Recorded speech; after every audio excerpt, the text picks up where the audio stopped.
Hi everyone. Here is week 4 for everyone on the same studying the same bit of Torah.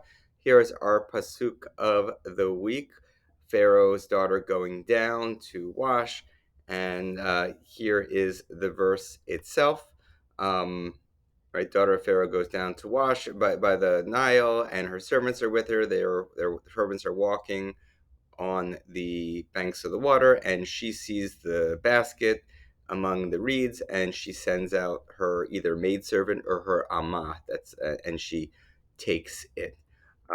So first, getting curious, give kids a moment to kind of think about all the questions they might have.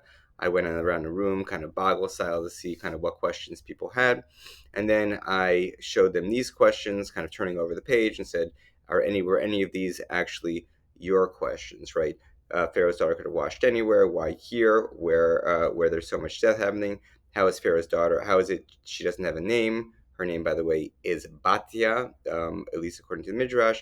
What is this going down, Vatera? What does that actually mean? Is it geographical descent or is it spiritual ascent? And I love this because actually, for me, one of the nafkaminas, one of the kind of takeaways is that actually she is descending, but in a society that is actually where kind of good and evil are turned on its head. A descent actually equals ascent, and I think that could be a really neat kind of moral message from this all.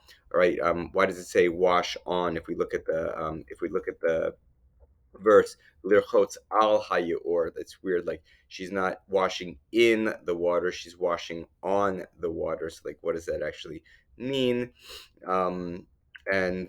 What's all the deal with these different kind of names for helpers? First, we have the name Na Roteha, her kind of ladies in waiting, and then her Amat. That's also a name for a maidservant. Like, what does it actually mean, and why is there a different word here?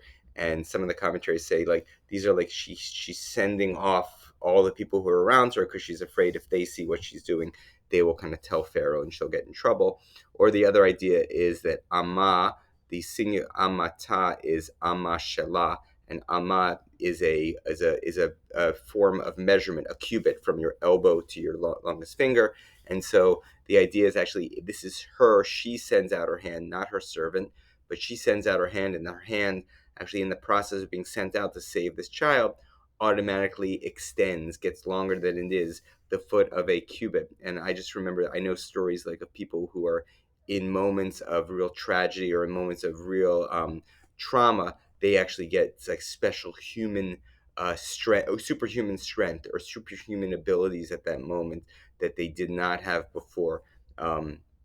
I remember kind of like that show, The Hulk, was actually about that when we were younger. So that's the idea. The midrash, as he says, her hand extended because she wanted to save this child.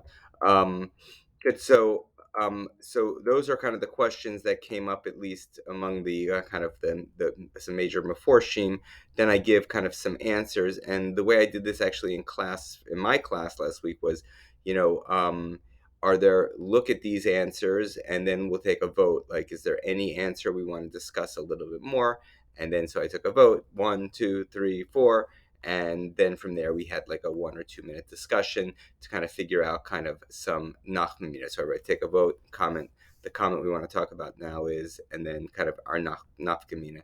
And I think again there can be you can just ask the kids, is there from what we discussed, what would be kind of the kind of the moral? And maybe it is actually when you want something bad enough, like your body has like some kind of new sense of itself or has some extra reserve that you didn't even know about when you're there to do kind of the right thing.